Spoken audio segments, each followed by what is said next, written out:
Plus Studio. Check it out.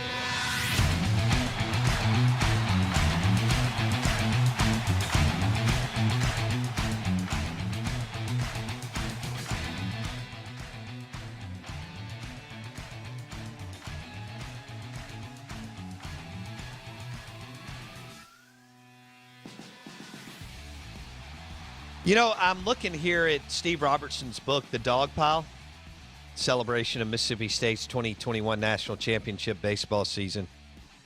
I just blew through a chapter during the break, but here's who he had quoted on the back of the book. It's not a bad lineup that talked about the book and Mississippi State's national championship team and so on. Ben McDonald. I don't know if y'all have ever heard of him. Aaron Fitt, D1Baseball.com. Teddy Cahill, Baseball America. And Kendall Rogers, D1Baseball.com. All with quotes on the team, the season, and the book. So that's a pretty good crew there. Actually, that's an A-level list of college baseball. We welcome in the Boneyard Podcast host, Steve Robertson. He'll be in Columbia today for a book signing in the Pine Belt. He joins us on the Bucked Up Energy Drinks guest line. So, Steve, MSU's 4-3. They ended up taking 2 of 3 from the series after an embarrassing loss on Friday night. I think there's actually some good things going on, but they're 4-3, and expectations are what they are. Another loss or two, you're going to take yourself out of a host, super top 8 host. But you can, still play your way into the 13, 14, 15, 16 spot and host a regional. Is it time to panic? Or just getting close to time to panic for MSU baseball? I don't think it's either one. I'm not concerned at all, to be honest with you. I think you're finding some things each weekend. I think they've got the starting rotation settled now. Cade Smith has been absolutely spectacular. And so, State won a national championship last year with 1.5 starting pitchers, and I think that actually the rotation has potential to be even better than it was last year. Yeah, the question is going to be is how do you define these, bullpen roles? I mean, Cam Tuller has struggled in both outings. Parkerson has kind of been up and down. Stone Simmons has been absolutely electric. He's faced 10 hitters, struck out 5, retired all 10, no hits, no runs, no walks.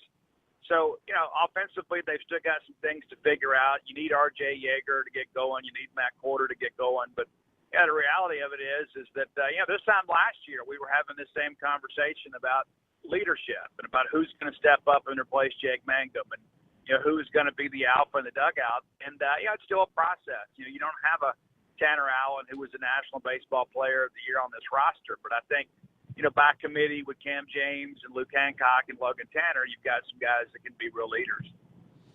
Okay. They have 5 games this week, Grambling, Southern Miss, and Tulane. I would think 4-1. They have to go 4-1. What do you think? Yeah, I don't know if they have to because the SEC schedule is going to be, that's going to give you some lift in the RPI. But, yeah, I mean, you'd love to go 5-0 this week. But I agree with you. I think you really got to do no worse than 4-1 this week. State's still a top 10 team. You want to kind of stay, within striking distance of that top 8. But, today is, should be pretty much of a laughter. You'll play a good Southern Miss team tomorrow in Pearl. Excited about that. Matter of fact, I'll be there signing books for the game. But cool. Yeah, the series at Tulane is that's a team last year that gave Mississippi State all they wanted and then some. They don't have the pitching they had last year. Braden Olthoff is gone. He's actually in the book too, but he's not there. But this is a Tulane team that should be an NCAA regional team. Getting the national champs at their house, they'll be motivated and ready to go. That on-campus stadium down in New Orleans is pretty darn nice. They did a good job with that. I don't know if you've had a chance to go by there in the last few years, have you, Steve? I haven't. I've seen renderings and that sort of stuff, but yeah, I'm eager to get down there and cover the series. And yeah, here's the thing about Tulane too. You know, they kind of get lost in the conversation, you know, in Louisiana baseball. But you know, Jake Gautreaux and Andy Cannizaro were part of some big teams there. Of course, that was back when they were using need-based aid. But you know, Louisiana is a baseball crazy state. Not everybody can go to LSU, and so teams like, you know, UL Lafayette and Tulane get some really good players that are really Power 5 caliber players that just elect to stay closer to home. So this is a Tulane program that you know, has some tradition. They're a team that has some talent. So Mississippi State's going to have to bring a really good effort. All right. I don't know if this is proper business etiquette, or so you can just say you know, not going to disclose. But how many books have you sold today? We sold over 5,000 so far. Nice. And then, you know, we're almost out of the first printing. Matter of fact, I was told yesterday that everything in the Starkville warehouse has been exhausted. There are about 300 or so books in the Madison County warehouse, and everything else is out in stores. And so, you know, we're going to run out of books here pretty soon. But you know, don't stress. We got more on the way. It'll probably be late April, but you know, vendors will still have books until, of course, they exhaust their inventory. And you know, a lot of guys there in Central Mississippi, you know, our friends at Lemuria Books and Barnes and Noble, College Corner, all those folks, you know, have books. If people are looking for books, they can still find books. But there will come a day when you know, inventory is going to be pretty scarce before the second printing comes in. All right. Did Rafael Palmeiro get a book?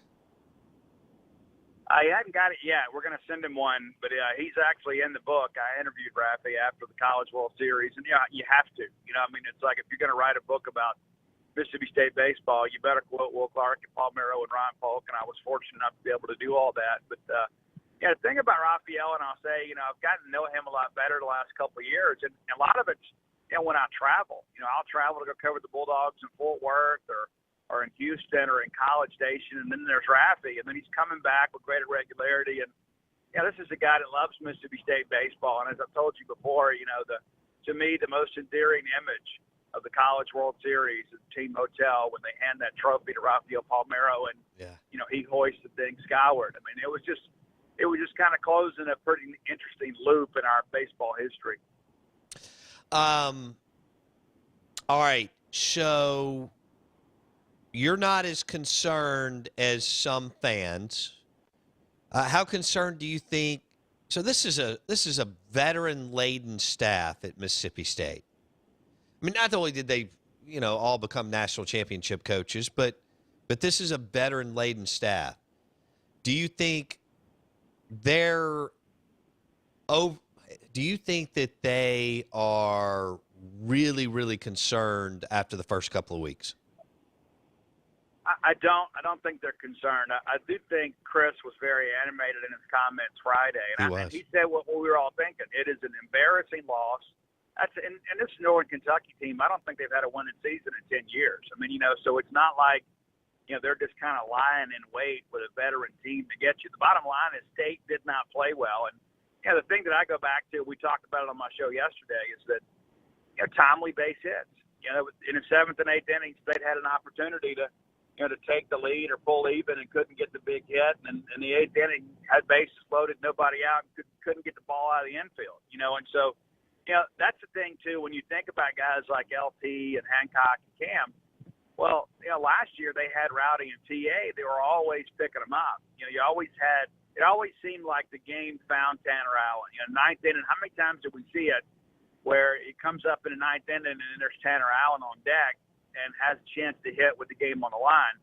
Well, those guys are learning what it takes to beat Tanner Allen.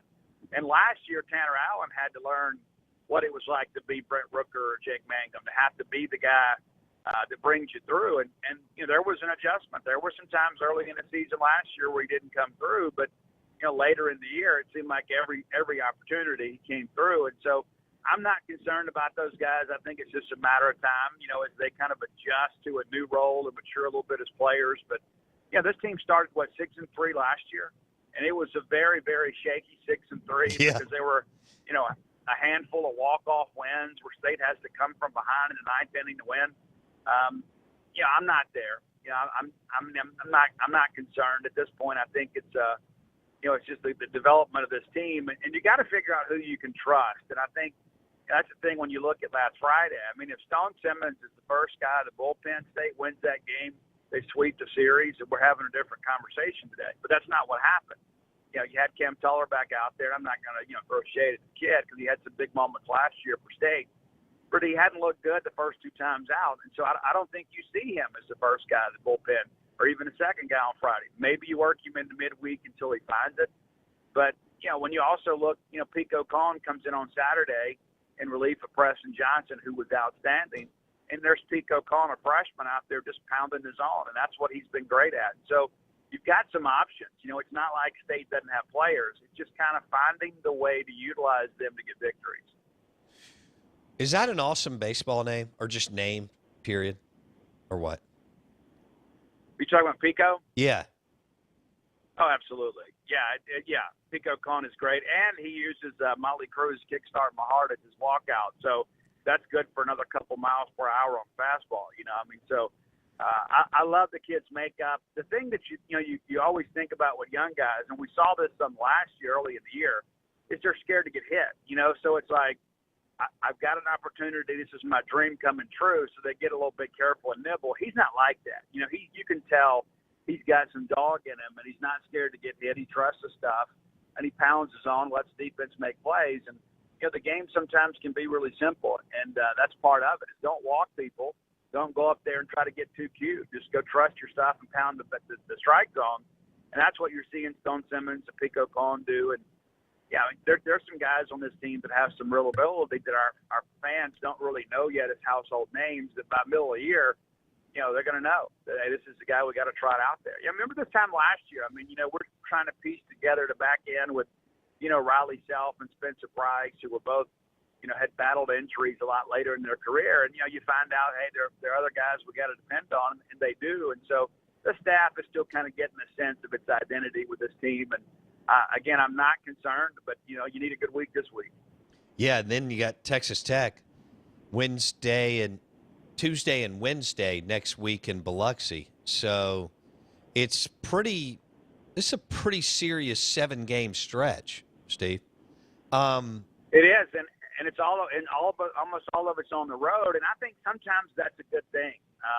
You kind of get out on the road, and it's that esprit de corps type thing. It's a team-building exercise. It's this us against the world mentality. And I think, one of the great things, and, Bo, you grew up there in Central Mississippi, and we had a chance to go watch Bulldogs play the Jackson Mets or play Ole Miss in the Governor's game. And, it was such a treat, because it was so difficult to get to Starkville sometimes. And, bringing a show on the road to Biloxi, that's one of the things I'm really glad that they've made a habit of doing, because there are a lot of, young Bulldog fans down there that can't get to Starkville with any regularity, and now the Bulldogs come to them. And I remember being a kid, man, in the late 70s. But I'm from the 1900s, so I've been around a little while, and being there at Smithville Stadium and Mike Kelly, All-American center fielder, giving me his hat as he left the field, and that made such an impression on me. It made me feel like I was part of it. You know what I'm saying? It's like you feel a kinship with these players, and so I just think about all those young people of the day down on the Mississippi Gulf Coast who get to see Mississippi State in person for the first time. And that's really exciting. All right, let's switch gears and talk about something very important. Steve Robertson's obviously got his book signing, Columbia, Mississippi today on the dog pile. Let's talk about something important. Will Clark is on Twitter. And so we were debating this earlier in the week. Do you think that's Will Clark, or do you think that's either like a daughter or a son or something like that, or some kind of aide assistant that's running that account? Where do you stand right now with the Will Clark Twitter? I think he has some assistants. Nobody gets it on Twitter that quick and is so, skilled at posting videos and things like that. I think it took me probably 3 months to figure out how to properly use a hashtag, So, I think Will probably has some access to it, but also has some assistance. Okay. All right, cool. I think it's been great, by the way.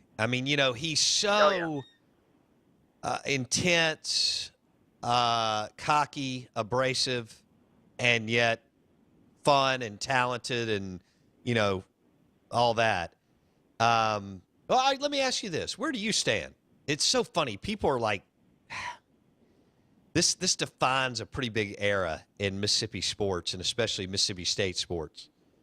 I know you love both, and I do too, because I grew up, as a kid, 83, 84, 85, watching those guys play, and I worshiped them at both Duty Noble and, like you said, Smith Wills. Are you more Raffy or are you more Will? Yeah, that's a great question. You're trying to paint me in a corner. I really am. I'm going to go Raffy, and I think he was a little more well-rounded in some respects, but Mississippi State doesn't make it to Omaha without both of those guys. See, Will, you mentioned the intensity, you mentioned the competitiveness. Will is the ultimate bulldog. Yeah. There's a little bit of that at Tanner Allen. It's like when Will Clark came to the play, he was our guy. It was kind of like we felt like if you got him out, you cheated somehow. It was just, and that's the mentality of that team really kind of centered around Will and his competitiveness. I think Rafi, personality-wise, is much different. They complemented each other so incredibly well. But I think if we're picking teams today, and I got the first pick in the draft, I'm picking Rafael Palmeiro. Okay. All right. Do you want to do your top five, or do you want to? That's a great question. If we're limiting it to hitters, I got to have let's do that. Too. Let's do hitters. Go ahead. Yeah. I got to have Jake in there. I got to have TA in there for sure. Yes. I'm going to have Bruce Castoria in there too. I mean, this is a guy that set a national record in home runs, really in kind of a dead ball era. He had 29, and that record was tied by Palmeiro, which gives, again, I got those two guys in the lineup. And then, of course, you got to have Will in there. I mean, I think those are five, and that's, to kind of look around the eras. And, if we're going to do pitchers, I can put that together for you too. And, probably the first guy. Would Jeff Brantley be number one? Jeff Brantley would be number two. Number one for me would be Brantley Jones from 1970. Was the SEC Pitcher of the Year and on one of Mississippi State's greatest teams. That was the team that went to Gastonia for the District 3 NCAA tournament, and the seniors were unable to play. And so Mike Profit had to kind of be the ace and still nearly got State to Omaha. And, of course, he does in 71. But Brantley Jones was an absolute dude, went undefeated that year. Again, SEC Pitcher of the Year, and won the game at Ole Miss against Archie and crew to win the SEC West, and then won the deciding game against Tennessee to claim the outright SEC championship. He is an absolute dog. I would go there. I would probably go Bobby Reed too, but I wouldn't pitch him as much. So he would be fresher later. Paul Mahalam is a guy too that was an absolute stud. Ethan Small too, and then that's the spin rate era right there. Ethan got a little bit overused back in 18 a little bit.